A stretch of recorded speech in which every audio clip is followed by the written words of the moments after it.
മലയാളികൾ മാത്രമല്ല വിദേശത്തു നിന്നടക്കമുള്ള ആളുകൾ ഇത് കാണാനായി എത്തുന്നുണ്ട്. നമുക്കൊരു പക്ഷേ അറിയാം, കോവിഡ് കാലത്ത് മാത്രമാണ് ഇതിലൊരു ചെറിയൊരു കുറവ് വന്നിട്ടുള്ളൂ. പക്ഷെ അതിനപ്പുറത്തേക്ക് കോവിഡിന് ശേഷം അതിലും കൂടുതൽ ആവേശത്തിലേക്കാണ് പൂരം ആസ്വാദനത്തിലേക്ക് കടന്നിട്ടുണ്ടായിരുന്നത്. ഇത്തവണയും ആ ഒരു ആവേശം എന്തായാലും പൂരത്തിലുണ്ടാകും.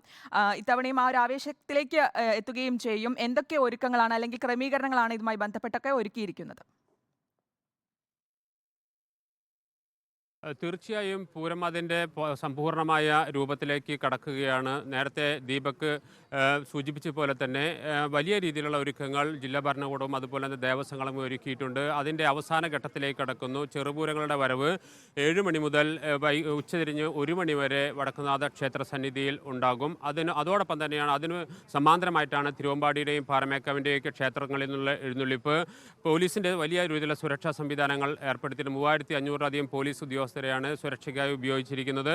അതോടൊപ്പം തന്നെ മറ്റ് എല്ലാ രീതിയിലും ക്രമസമാധാന ചുമതല എന്ന നിലയിൽ തന്നെ വളരെ സുരക്ഷിതമായി വന്ന് പൂരം കണ്ടുപോകാൻ കഴിയുന്ന സംവിധാനങ്ങളെല്ലാം ഒരുക്കിയിട്ടുണ്ട്. സ്ത്രീകൾക്ക് പ്രത്യേക പൂരം കാണുന്നതിന് വേണ്ടി പ്രത്യേക സംവിധാനങ്ങൾ ഒരുക്കിയിട്ടുണ്ട്. ഇത്തരത്തിൽ ഒരു വലിയ രീതിയിലുള്ള ജനസൗഹൃദം അല്ലെങ്കിൽ പൊതുവെ എല്ലാവിധ ആളുകളെയും ഉൾക്കൊള്ളാൻ കഴിയുന്ന ഒരു പൂര നഗരിയായി ഇതിനൊക്കെ തന്നെ മാറിക്കഴിഞ്ഞു. പതുക്കെ പതുക്കെ തൃശ്ശൂർ പൂര നഗരിയിലേക്ക് ആളുകൾ എത്തിക്കൊണ്ടിരിക്കുന്നു. ചൂട് അതിലേറെ ശക്തമാണെങ്കിൽ പോലും അതൊന്നും വകവയ്ക്കാതെ തന്നെയാണ് ആളുകൾ ഇവിടേക്ക് എത്തിക്കൊണ്ടിരിക്കുന്നത്. കഴിഞ്ഞ ദിവസം വിളംബരത്തിനും വലിയ രീതിയിലുള്ള ജനസാന്നിധ്യം ഉണ്ടായിരുന്നു.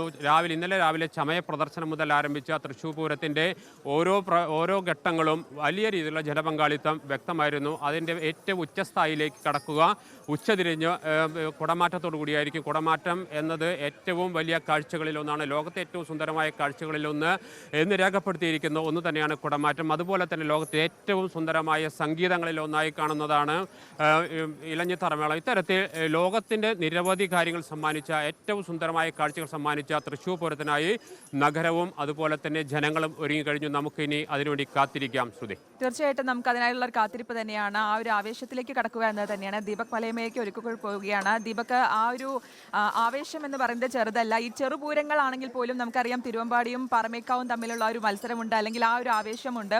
അത് തന്നെയാണ് എപ്പോഴും ആ പൂരത്തിൻ്റെ ഒരു ആവേശത്തിന് മാറ്റുകൂട്ടുകയും ചെയ്യുന്നത്. ഇനിയിപ്പോൾ ചടങ്ങുകൾ എങ്ങനെയാണ്, മറ്റു കാര്യങ്ങൾ ഇപ്പോൾ ദീപക് നിൽക്കുന്ന സ്ഥലത്ത്?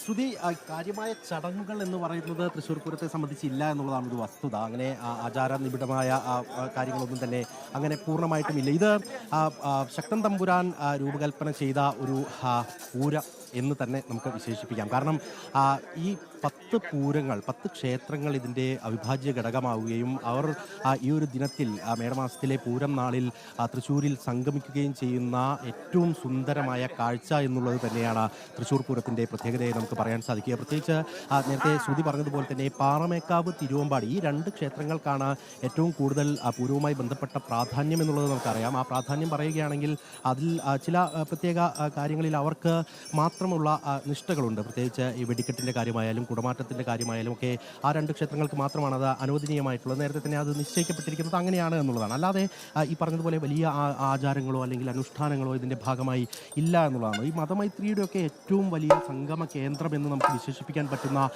ഇടവും കൂടിയാണ് തൃശ്ശൂരിലെ തേക്കിൻകാട് മൈതാനം എന്ന് പറയേണ്ടി വരും. ഞാൻ 1-2 കാഴ്ചകൾ കൂടി കാണിച്ചു തരാം. ഈ തിടമ്പേറ്റിയ കൊമ്പൻ്റെ തൊട്ടുപുറകിൽ നമുക്ക് കാണാൻ സാധിക്കും ഒരു മുട്ടുകുട പിടിച്ച് ഇരിക്കുന്നത് കാണാൻ സാധിക്കും. അതിൻ്റെ ആ താഴ്ഭാഗത്ത് തൂങ്ങിക്കിടക്കുന്ന അലുക്കുകൾ, അതൊക്കെ ഓരോ വർഷവും പൂരം കഴിയുന്നതോടുകൂടി അടുത്ത പൂരത്തിന് വേണ്ടി മിനുക്കിയെടുക്കുന്നതാണ്. ആ കുടയുടെ ചുറ്റുവട്ടത്തുള്ള സ്വർണ്ണവർണ്ണമണിഞ്ഞ അലുക്കുകൾ, അതിനെല്ലാം തന്നെ ഓരോ വർഷവും മെയിൻ്റനൻസ് ഉണ്ട് എന്നുള്ളതാണ് ഏറ്റവും പ്രധാനപ്പെട്ട കാര്യം.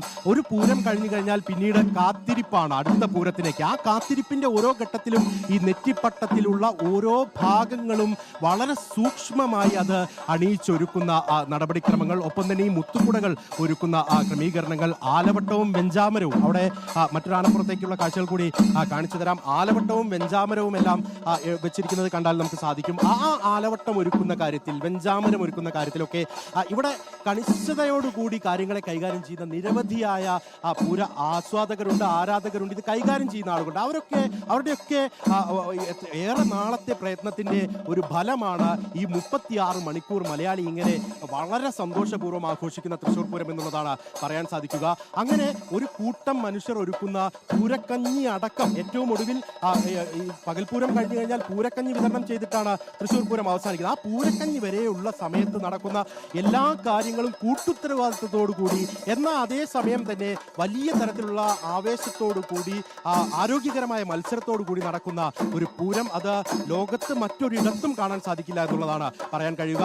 ഈ ആറാട്ടുപുഴ പൂരം എന്ന് പറയുന്നത് ഏറ്റവും വലിയ പൂരം എന്ന് വിശേഷിപ്പിക്കപ്പെടുകയും അവിടേക്ക് 33 കോടി ദേവതകൾ എത്തുന്നു എന്നുള്ളതായിരുന്നു സങ്കല്പം. ആ സങ്കല്പത്തിലേക്ക് ഒരു തവണ തൃശ്ശൂർ തട്ടകവുമായി ബന്ധപ്പെട്ടുകൊണ്ട് ക്ഷേത്രങ്ങൾക്ക് എത്താൻ കഴിയാതെ പോയതോടുകൂടിയാണ് തൃശ്ശൂർ പൂരം ആവിർഭവിക്കുന്നത് എന്നുള്ള ചരിത്രം, കഥകളൊക്കെ ആ നിലയ്ക്ക് നിലകൊള്ളുന്നുണ്ട്. അതേസമയം തന്നെ മറ്റു ചില കഥകളും ഐതിഹ്യങ്ങളും ഒക്കെ ഇതുമായി ബന്ധപ്പെട്ടുകൊണ്ട് പുലരുന്നുണ്ട്. എന്തായാലും അതൊക്കെ അവിടെ നിൽക്കട്ടെ.